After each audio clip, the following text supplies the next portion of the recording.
de uma forma incrível, e as pessoas começaram a fazer esses barulhos estranhos. O povo na igreja dizia, nunca ouvimos nada como isso antes, devem ser demônios. No começo do século XX, dava para contar em uma mão, em todo mundo, as pessoas que falavam em línguas e que pelo menos admitiriam isso. No final do século XX, mais da metade dos crentes em todo o mundo falavam em línguas. Isso era algo, mas foi uma guerra. Pessoas sacrificavam as suas vidas para ver o poder do Espírito Santo restaurado à igreja. E havia muitos ensinos falsos, coisas estranhas que aconteciam, mas em tudo isso, Deus estava num processo de restauração. E nós podemos desfrutar dos frutos disso agora. Mas nós estamos vivendo num dia onde Deus está novamente fazendo um trabalho de restauração, porque Deus e todo o corpo de Cristo, Deus está liberando visão, mas nós ainda não chegamos lá. Ainda existem coisas que precisam ser restauradas, e Deus está levantando um povo que pagará o preço para ver isso restaurado na igreja, porque é o que Deus quer para nós. Eu me lembro, alguns anos atrás, nós estávamos tendo uma reunião com a equipe de trabalho e nós havíamos passado por batalhas, os demônios nos atormentando. Foi um tempo difícil, mas todos nós sobrevivemos. E nós sentamos ao redor da mesa na nossa reunião e dissemos, nossa, como conseguimos passar por tudo isso? E é incrível que nós ainda estamos aqui. E eu lembro da Leanne Squire. Ela fez um comentário. Nós todos estamos aqui porque Deus deu a cada um de nós uma visão para algo e vale a pena sacrificar nossas vidas. E nós estamos num dia onde Deus está fazendo um trabalho de restauração na igreja e isso faz parte do que é a escola de Sacar. Está associado com a tentativa de impartir a visão do que Deus está fazendo nos nossos dias. Deus fez algo num dia de Lutero, mas há algo que Ele está fazendo hoje e os filhos de Sacar precisam entender os tempos para saber o que Deus está fazendo agora. E parte disso, nós tivemos vários cursos e nós já vimos o que Deus está fazendo e um deles, a Igreja do Terceiro Dia, nesse curso, nós falamos sobre a restauração do apostólico, da Igreja Apostólica, dos 5 ministérios. E se você realmente assimilar isso, há uma grande mudança, é um conceito totalmente diferente de como a igreja deve funcionar, é um novo conceito de como a vida cristã funciona. A vida cristã não é somente ir à igreja, ofertar dinheiro, cantar algumas músicas, ir para casa e viver uma vida moral. A vida cristã está associada com ser treinado como o exército de Deus na terra, aprendendo a fazer os trabalhos de Jesus, aprendendo a definir a plenitude ao alcançar o seu destino e o seu propósito para a existência. E isso faz parte disso. O que nós queremos fazer nesse curso é uma outra parte do quebra-cabeça, do que o Espírito se relaciona nos nossos dias. Esse curso é um curso de 2 partes, e o que nós vamos ver agora é a parte 1, mas nós já vimos a parte 2. E se você esteve aqui, quando nós falamos sobre os tempos designados por Deus, entrando nos seus ciclos de bênçãos, essa é a parte 2 desse curso, porque isso faz parte desse processo de restauração, as coisas que a igreja perdeu, da revelação que foi dada a Israel, e Deus quer ver isso restaurado. Alguém de vocês não esteve nesse curso dos ciclos de Deus? Nossa! Bom, agora vocês vão ter o privilégio de poder ver na ordem correta.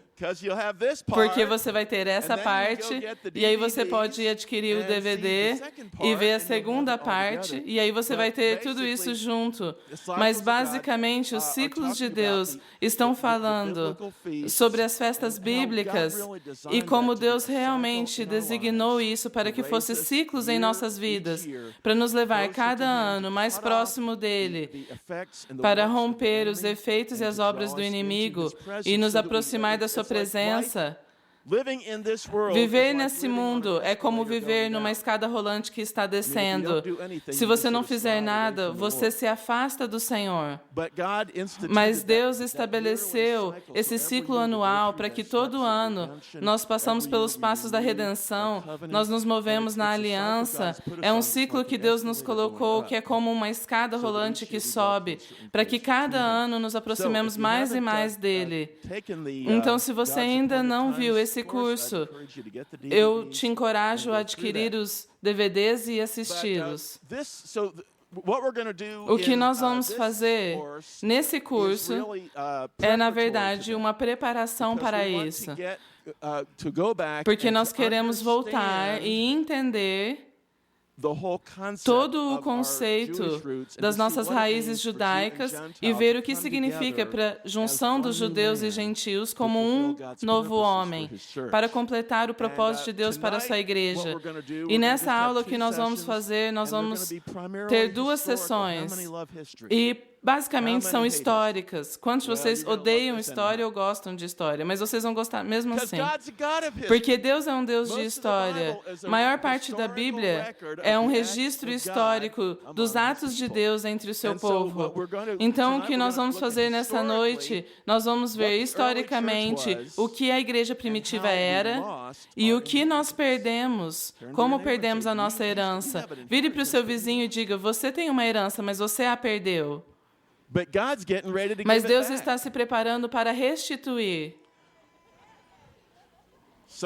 Então, nessa noite, nós vamos ter aquelas aulas longas, tediosas de história, de como nós perdemos o que Deus nos deu. Então, na próxima aula, nós vamos ver o que significa reconquistar isso.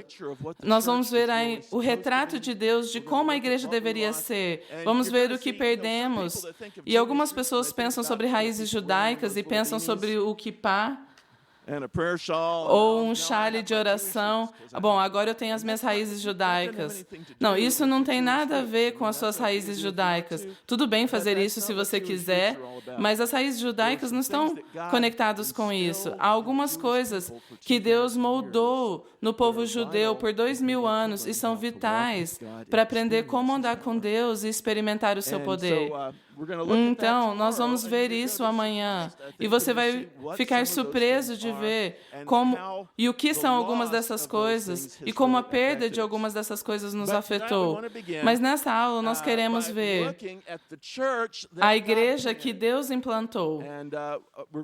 E nós vamos fazer uma visita à igreja primitiva. Quantos de vocês já visitaram a igreja primitiva? Bom, nessa aula você vai visitá-la. Eu vou começar contando como uma história, porque é uma história interessante. Era uma vez uma igreja que funcionava. Seus membros amavam uns aos outros, cuidavam das viúvas e órfãos, davam alimento aos famintos e transformavam cidades, ensinavam a Bíblia, edificavam os cristãos à maturidade, satisfaziam o desejo e o anseio nos seus corações de tocar a Deus. Não falava somente sobre poder, curava o doente, ressuscitava os mortos e expulsava os demônios. Ganhavam os perdidos com grande eficiência, discipulavam os convertidos e os equipavam para ministrar. E é uma igreja que crescia com poder explosivo em qualquer lugar que fosse implantada. Eu não sei você, mas eu tenho procurado por esse tipo de igreja já faz muito tempo. Na verdade, essa é a igreja que todos temos procurado. mas não encontramos, nunca a vimos, mas eu creio que nós estamos chegando no dia que vamos vê-la. É a igreja chamada da igreja primitiva, a igreja do Novo Testamento, ou a igreja do primeiro século, mas é uma igreja que funcionaria em qualquer geração, porque é a igreja da forma como Deus a designou. E essa igreja incrível não era um mito, não era um conto de fadas, era real, está bem documentado em registros históricos. Na verdade, os historiadores têm dificuldade de explicar de uma forma ou explicar como poderia ter feito o que fez. Foi feito de pessoas reais, com problemas reais, mas era caracterizada por uma vida e um poder que o mundo não conseguia resistir. Conforme você estuda a história, eu amo estudar a história da igreja, principalmente sobre a igreja primitiva. E conforme você estuda a igreja primitiva, você vê que era a instituição mais poderosa que o mundo jamais havia visto. Explodiu no palco do mundo em Atos 2. Tudo começou a tremer, o som de um vento impetuoso, o Espírito Santo veio sobre eles, todos eles falaram em línguas. E de lá explodiu para todo mundo. E nada no mundo tinha o poder de se opor a isso. As religiões pagãs não conseguiam competir, filosofia grega não podia compreender, a perseguição somente a purificava e fazia crescer mais rapidamente. Você vê a igreja em Jerusalém, começou com 120 pessoas no cenáculo, quando o Espírito Santo veio sobre eles. No final daquele dia, Deus havia acrescentado mais de 3.000 homens e mulheres para a igreja. E isso é um bom crescimento para uma igreja. Mas não parou aí. Em um ano, a igreja de Jerusalém triplicou para mais de 10.000 pessoas.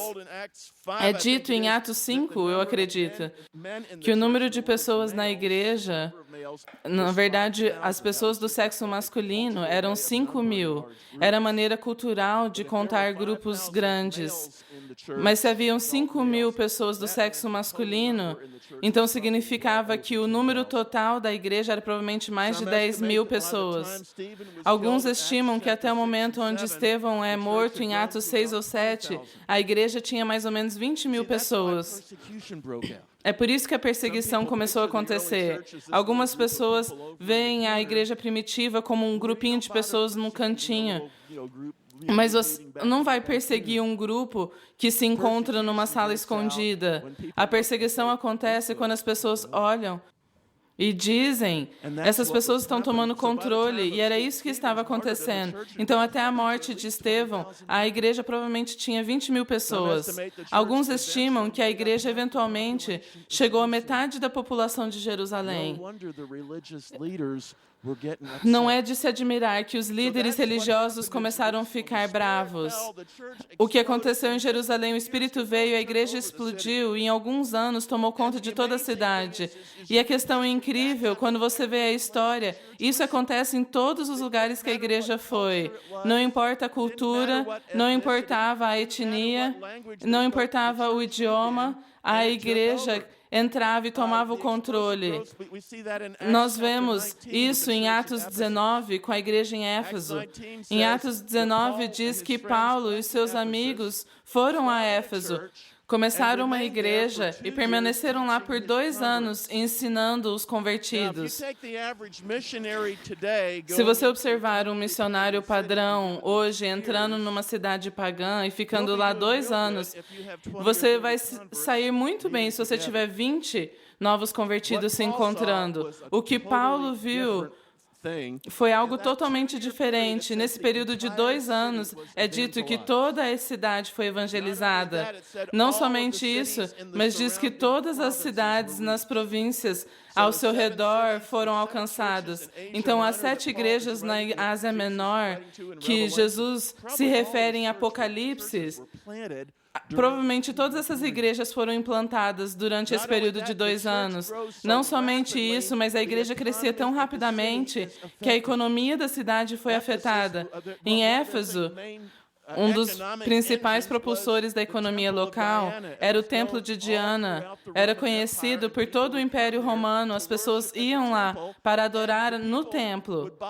E as pessoas compravam os ídolos do templo. Então, os fabricantes de ídolos,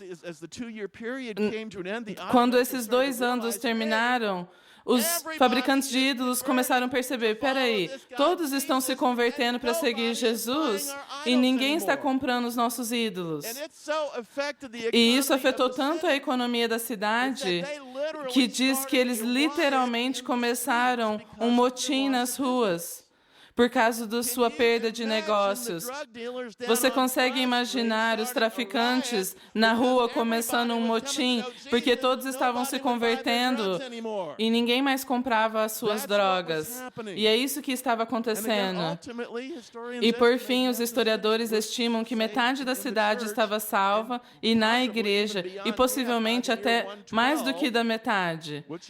Até no ano 112, o que é menos de 100 anos de Pentecostes, o autor romano, Plínio, estava escrevendo ao imperador um relatório de qual era a condição na Ásia Menor, onde estava Éfeso. E ele estava muito preocupado com o que ele viu acontecendo. Plínio, que era um pagão, escrevendo ao imperador pagão, ele diz o seguinte: na província da Ásia Menor, os templos para deuses pagãos estão quase esquecidos e cristãos estão em todos os lugares, são uma multidão. A igreja veio e tomou conta. Então ficamos pensando, que tipo de igreja era essa que fazia isso? Eles não tinham rádios, não tinham TV, não tinham ministérios. Isso poderia ser algo bom. Mas o que eles tinham que permitia que eles fizessem isso? Então, eu quero nos dar um retrato, e isso é baseado em anos de estudos, não somente nas escrituras, mas nos registros históricos. Eu quero te dar um retrato de como era a igreja primitiva, porque a maior parte de nós nunca imaginou uma igreja como aquela que eles tinham. É um retrato totalmente diferente de igreja. Você consegue imaginar isso? Ninguém nessa igreja jamais havia visto um prédio de igreja, um vitral, um inário, um pináculo, um púlpito ou um banco, ou até mesmo uma cadeira dobrável. Eles jamais tinham segurado um boletim de igreja em suas mãos. Ninguém usava um casaco e uma gravata. Não havia liturgia escrita para ser seguida. E eles nem tinham videoprojetores. Então nós dizemos, o que eles tinham? O que era? Como era essa igreja primitiva? E para responder essa pergunta, eu quero te levar a uma visita à igreja primitiva. Nós vamos entrar, manter os nossos olhos abertos, deixa a sua imaginação fluir, e eu vou te levar por um culto típico da igreja primitiva. Eu quero que você se imagine entrando e descendo por uma rua na Roma Antiga. Se prepare, porque você vai ter alguns choques culturais, porque você não vai ver o que é familiar. O ano é 95 depois de Cristo. Mais de 60 anos já se passaram desde Pentecostes. Pentecostes para eles é como o final da Segunda Guerra Mundial para nós. Nós estamos para entrar num culto típico da igreja naquela época. O momento é sábado à tardezinha. De acordo com os judeus, o primeiro dia da semana começa no pôr do sol no sábado. Você chega à porta de uma casa típica romana e você é bem-vindo pelo anfitrião. E conforme nós passamos pela porta e nós olhamos do outro lado da entrada para um pátio aberto, grande, parece que eles estão tendo uma festa. Você olha lá, algumas pessoas estão tocando flautas, liras, tamborins, outros estão cantando, dançando e batendo palmas. E a primeira coisa que você pensa, nossa, será que eu estou no lugar certo? Mas então nós paramos e ouvimos palavras da música e percebemos que eles estão cantando aquilo para Jesus. É assim que a igreja primitiva adorava. É assim que eles louvavam a Deus. Era uma celebração livre e alegre, com grande cantoria e danças. As reuniões começavam com as pessoas formando rodas e dançando danças de rodas judaicas. Um dos pais da igreja primitiva descreveu desta forma: a adoração na terra se junta à adoração dos céus. Ele imaginava os anjos dançando em círculos ao redor do trono de Deus. Então nós nos juntamos e dançamos com os anjos. Clemente de Alexandria, no ano 250, descreve o louvor na igreja desta forma: as filhas de Deus lideram rodas de danças, justos são os que dançam, a música é algo do Rei do Universo, as virgens tocam a lira, os anjos louvam, os profetas falam, o som da música ressoa, eles correm e vão atrás da banda jubilante, aqueles que são chamados se apressam, desejando fervorosamente receber ao Pai. Isso parece divertido. Isso parece como Glória de Sião. Agora, conforme a música começa a ficar mais lenta, muitas pessoas se ajoelham diante do Senhor, alguns erguem as mãos para Ele, e é um tremendo senso da presença do Senhor que vem e enche aquele pátio. Conforme nós entramos na adoração, nós somos envolvidos pelo amor e a aceitação das pessoas naquele lugar. Depois de muita cantoria e dança, nós somos surpreendidos que a comida é trazida. As pessoas encontram seu lugar para sentar-se e se preparam para a refeição. Essa refeição é descrita por Paulo em 1 Coríntios, por Judas, por Pedro. Isso era uma parte comum do que eles faziam quando eles se reuniam. Era chamado da festa do amor, ou ágape. Eles se reuniam, eles louvavam a Deus, eles comiam juntos. Eu vou dedurar o John Dixon. John Dixon, uma vez o Chuck nos mandou estudar o livro de Atos para ver o que eles faziam que nós não fazíamos. Todos nós fomos estudar e o insight do João foi que eles comiam muito juntos. Isso parecia bom para mim. Para começar a refeição, a mulher da casa acende a vela e faz uma oração especial de ação de graças. E aí um dos líderes toma o copo, bendiz ao Senhor e passa para cada um para que possa beber. E aí ele pega o pão, agradece e passa isso para cada um. E essa é a ceia do Senhor, no seu contexto original. A refeição é um tempo alegre, centrado em devoção ao Senhor. Conforme eles comem, eles falam das coisas de Deus, ouvem testemunhos, eles recitam e discutem a Escritura, eles cantam louvores ao Senhor. E depois que a refeição termina, a adoração continua, até que chega um momento que a mudança começa a acontecer. Há uma mudança repentina na atmosfera. O ar parece ficar mais espesso, há um sentido tangível da presença de Deus que vem e repousa sobre aquele lugar. Em 1 Coríntios, Paulo descreve isso, que quando eles se reuniam, diz que o poder do Senhor vem e a presença dele vem junto. Então, conforme a glória de Deus veio ao tabernáculo de Moisés e o templo de Salomão, também a glória de Deus agora vem e repousa sobre o seu novo templo, que é a igreja, feito de pedras vivas, e a glória de Deus vem em seu meio, e conforme eles sentem a presença de Deus, alguns caem no chão, outros estão erguendo as suas mãos para bendizer a presença do Senhor. Conforme a presença de Deus repousa sobre eles, a ministração começa a acontecer. Isso é descrito em detalhes em 1 Coríntios 14. Uma mulher dá uma palavra de conhecimento para cura, um homem lá atrás ergue a sua mão, as pessoas se juntam, oram por ele e ele é curado. Alguém lê uma passagem da Escritura, um mestre dá a explicação daquela passagem. Uma mulher canta uma linda música profética. As pessoas são tão tocadas pela sua beleza e pela unção que muitos começam a chorar.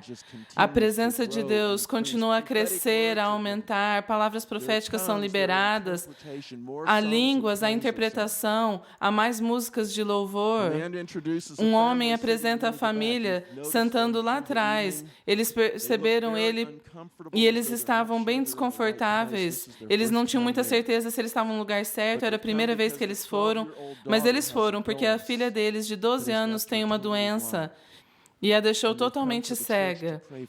E eles foram até a igreja para que eles orassem por ela. Então os anciãos se juntam e também aqueles que têm unção para a cura, eles começam a orar por ela e de repente a menininha começa a chorar. Com lágrimas correndo, ela brada: "Eu posso ver! Eu posso ver!" E a mãe abaixa e a abraça. Em alguns minutos toda a família está salva, entregando seus corações a Jesus. Isso era evangelismo na igreja primitiva. Irineu, em 195, descreve a igreja dessa forma: palavras proféticas, línguas, milagres de cura eram comum. Ele acrescenta que a igreja frequentemente via pessoas ressurretas dos mortos através da oração dos santos. Em uma igreja onde as pessoas estão frequentemente ressurretas, aquela igreja vai crescer. Não importa que tipo de perseguição está acontecendo, as pessoas vão dizer: "Não, deixa eu te dizer o que aconteceu na nossa igreja." Então, isso continua e a reunião vai até tarde, mas ninguém parece perceber. E, finalmente, a reunião começa a acabar. O senso da presença do Espírito começa a ir embora, mas ainda há pequenos grupos ainda orando. E conforme as pessoas se preparam para ir embora, há muitos abraços e beijos. E nós pensamos: essas pessoas se amam. É como se fossem as suas próprias famílias. E é mesmo. Você acabou de testemunhar uma reunião semanal da família de Deus. Agora, quantos de vocês gostariam de fazer parte de uma igreja como essa? Agora, deixa eu te dizer, ao te levar para ver isso, eu não estou dizendo que você deve imitar isso. Esse não é o objetivo. Mas eu quero que você veja a igreja como ela era. O objetivo de Deus não é para que sejamos como eles, mas que possamos ir além. Mas a igreja primitiva era assim. Era um templo onde a glória de Deus vinha e habitava. Em qualquer sábado à tardezinha, haviam centenas de reuniões como essas por toda a cidade de Roma. Assim era a igreja em Jerusalém, em Antioquia, quando Paulo voltou das suas jornadas missionárias. Esse era o tipo de reunião que ele voltava e participava. Era assim a igreja em Corinto, Éfeso, e em qualquer lugar que a igreja era implantada. Era o tipo de igreja que tomou conta do mundo conhecido em uma geração. E o que é interessante é que é assim que a igreja se encontrava por mais de 300 anos. Assim era a igreja para os primeiros 300 anos de sua existência. Agora, se você considerar um típico cristão de uma igreja batista e levasse ele para visitar essa igreja, haveria muitas coisas que o surpreenderiam. Mas o que seria mais surpreendente não seria o encontro em casas, ou as danças, ou a refeição no meio da igreja, e nem seriam os milagres. Mas eu realmente acredito que o que surpreenderia um cristão típico seria o judaísmo dessa igreja. Porque o que nós temos visto é uma imagem da igreja antes dela romper com as suas raízes judaicas. E mesmo que muitos dessas pessoas nesse culto são gentios, essa era uma igreja muito messiânica. Como a maior parte das igrejas primitivas havia sido fundada por um missionário judeu messiânico, como o apóstolo Paulo. Eles adoravam o Deus de Israel, eles citavam a Bíblia judaica, eles seguiam o Messias judeu. A maior parte de seus líderes eram líderes judeus messiânicos. Seu estilo de vida e o modo de ver o mundo era judeu. Nos primeiros séculos, os gentios que iam à igreja sabiam que eles estavam se conectando a algo judaico. Para os primeiros 400 anos, a maior parte dos gentios cristãos celebravam as festas bíblicas. Eles nem pensavam nelas como festas bíblicas, eles pensavam como as festas de Deus. É o que a igreja sempre celebrou. Eles celebravam 2 dias santos. Eles celebravam o sábado sábado como sabá, como dia de descanso, que eles celebravam pelo fato de Deus ter criado o universo. Então, eles louvavam no primeiro dia da semana como cristãos para celebrar a ressurreição de Jesus. Interessantemente, e isso me surpreendeu, eles tinham um relacionamento muito próximo com a comunidade judaica, o que nós não costumamos pensar que aconteceu. Mas é muito provável que as pessoas que participavam dessa reunião à tardezinha no sábado já haviam ido para a sinagoga.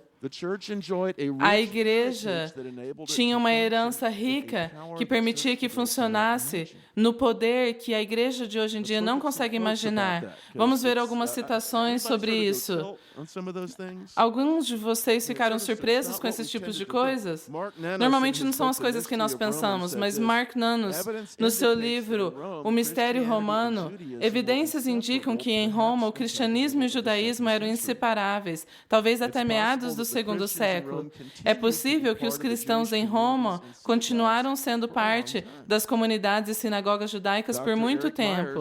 Dr. Eric Myers, professor de religião e arqueologia da Universidade Duke, diz: as tensões que muitas pessoas associam entre os judeus e os cristãos, na realidade não começaram a ocorrer antes do IV século, quando o cristianismo se tornou a religião oficial do Império Romano sob Constantino.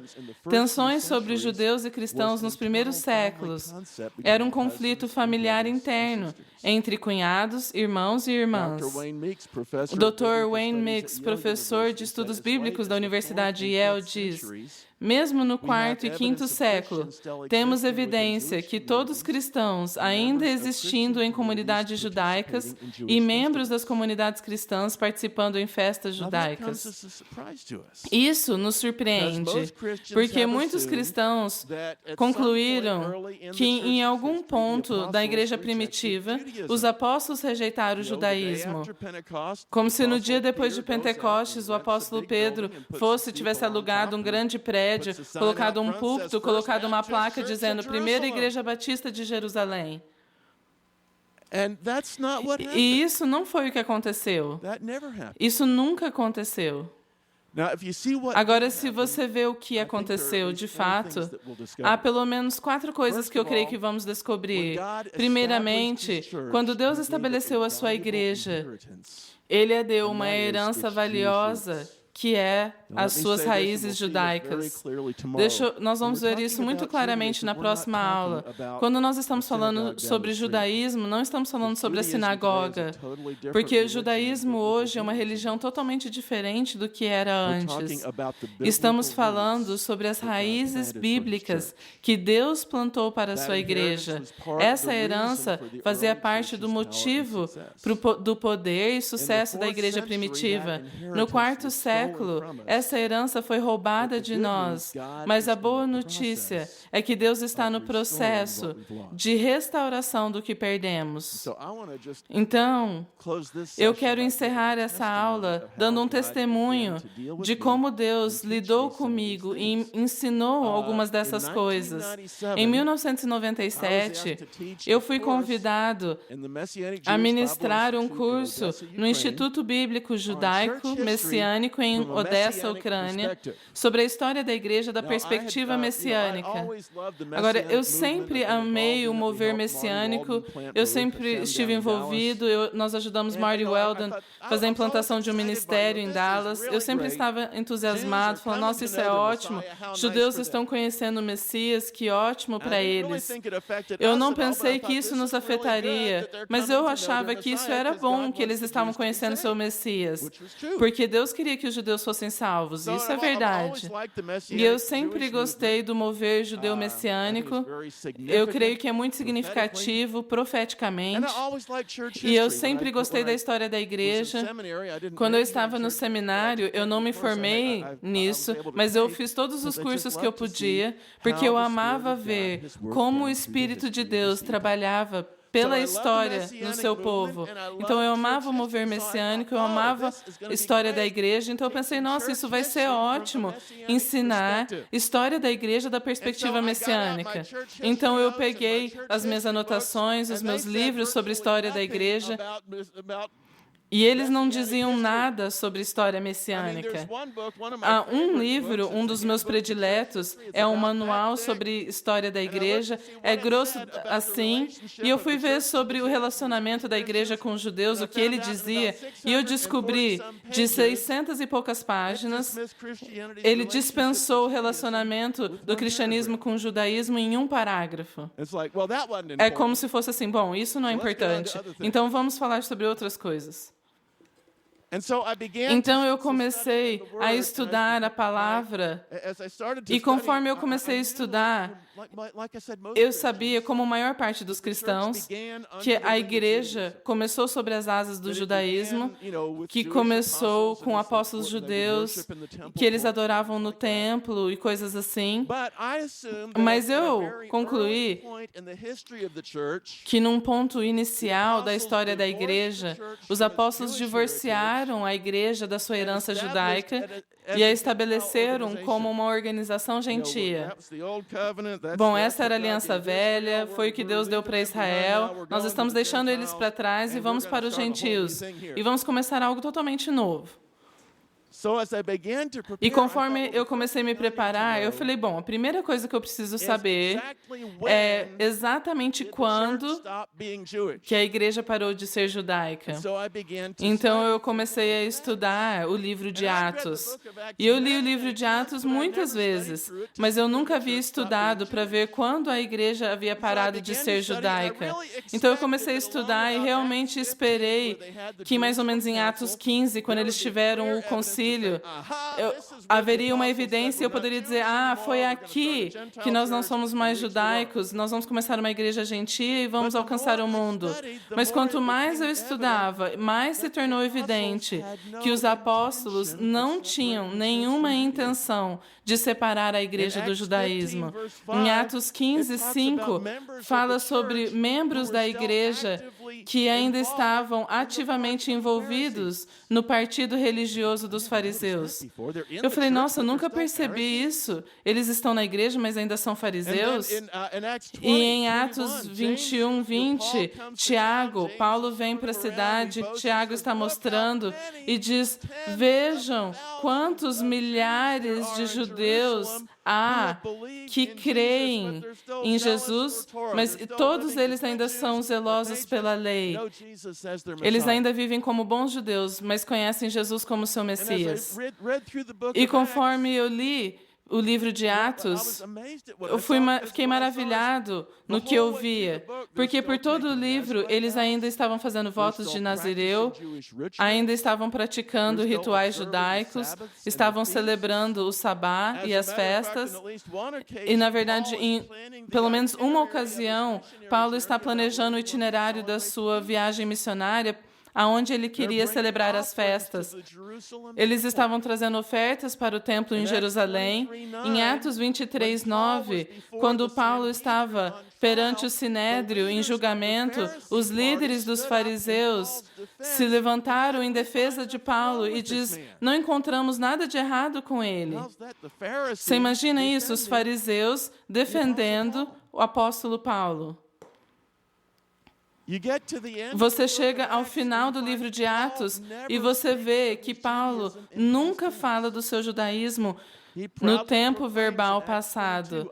Ele proclamou em Atos 22, eu sou judeu. Em Atos 23, ele diz, eu sou um fariseu.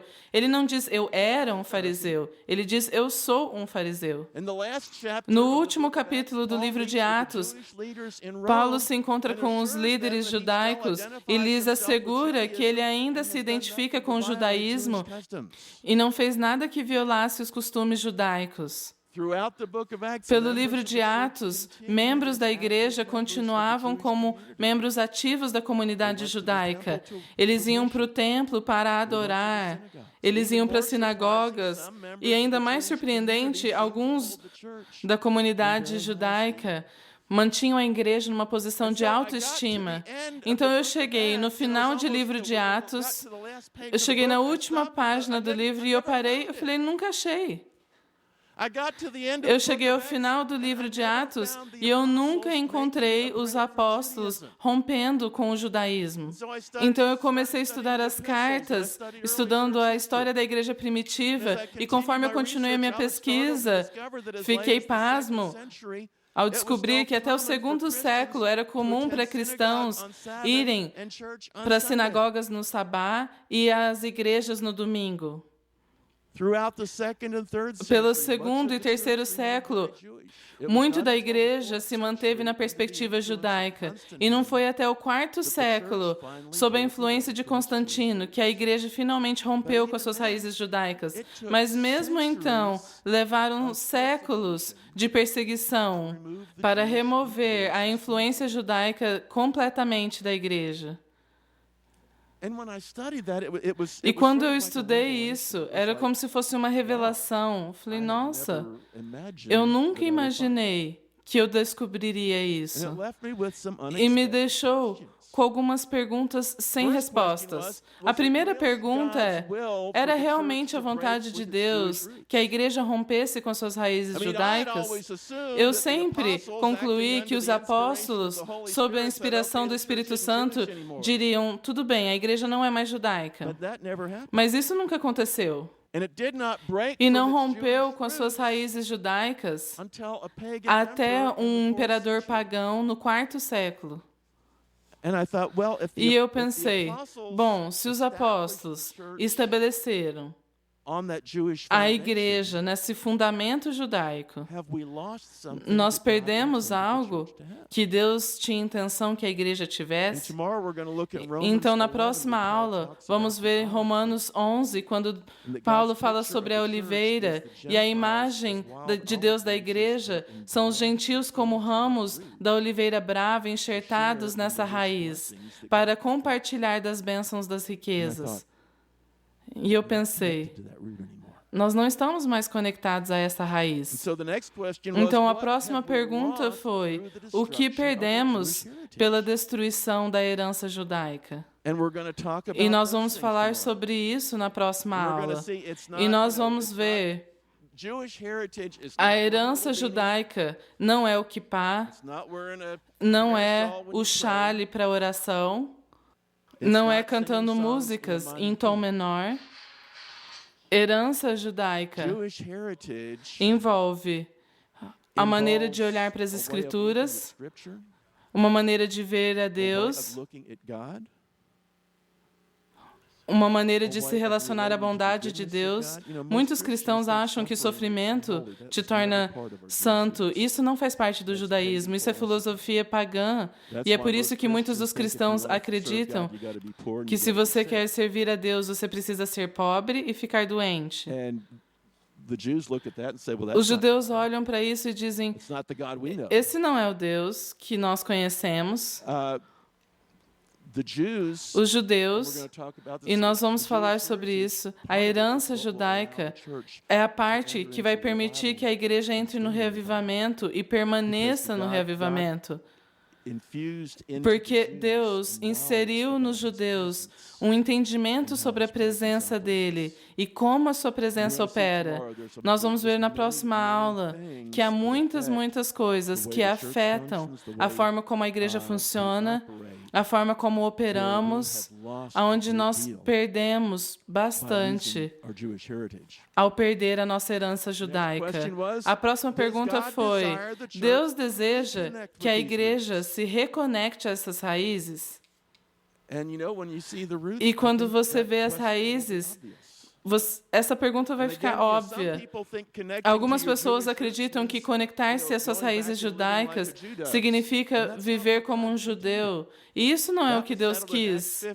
Isso está em Atos 15. Os gentios não precisam se tornar judeus para ser salvos. Você não precisa viver como judeu. Você ainda pode ser gentio e andar com Deus. Não significa entrar debaixo da lei e viver em legalismo. Nós estamos sob a graça. Mas, no meio dessa graça, há uma sabedoria de Deus que Ele nos deu, que Ele queria que nós recebêssemos um benefício disso, que nós perdemos. E, em termos práticos, o que significa estar conectado às nossas raízes judaicas? E esperamos que vamos ver isso na próxima aula. Então, essas são algumas das perguntas que vamos tentar responder e esperamos que as próximas aulas respondam muitas dessas perguntas. E vou dizer, não vamos ter respostas para todas elas, mas esperamos que você termine esse curso pelo menos sabendo o seguinte: eu fui roubado, mas eu vou pegar de volta. Nós vamos entrar no campo do inimigo para tomar de volta aquilo que foi roubado, para que possamos andar na plena herança que Deus quisesse que tivéssemos. Ok, vamos tirar um intervalo de 15 minutos.